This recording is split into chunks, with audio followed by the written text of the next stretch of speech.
ونه و یو ځوان چې غني نومېده د پامیر غرونو په لمنو کې ژوند کوه. نوموړي د مالدارۍ سره مینه درلوده، ترڅنګ یو تکړه ورزشکار هم و.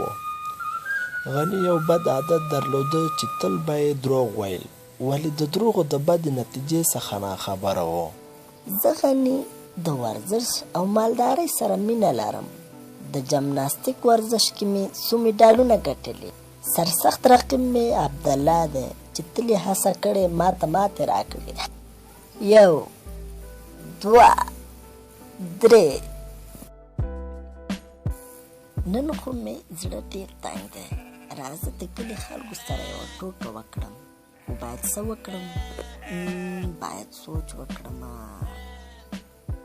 راځه د کلي خلکو ته نارې کړم چې لیوه راغی. کومک وکړئ، کومک، د کلي خلکو کومک وکړئ. لیوه راغی، کومک وکړئ د کلي خلکو، کومک. د کلي خلک په منډه راغلل تر څو پسونه د لیوه څخه وژغوري. کله چې د کلي خلک راغلل، شپون غني داسې وویل: ما ټوکې کولې، لیوه له کومه شو. دا څنګه ټوکې دي؟ دروغ ویل د ایمان زوال دی. ته باید دروغ ونه وایې. موږ ټول مسلمانان یو، باید دروغ ویلو ځان وساتو. کلیوال څومره سادهګان دي. تېره ورځ هم زما په خبره وغولېده. راځه بیا د کلیوالو سره لوبه وکړه. هلئ چې لیوه راغی، هلئ چې لیوه راغی.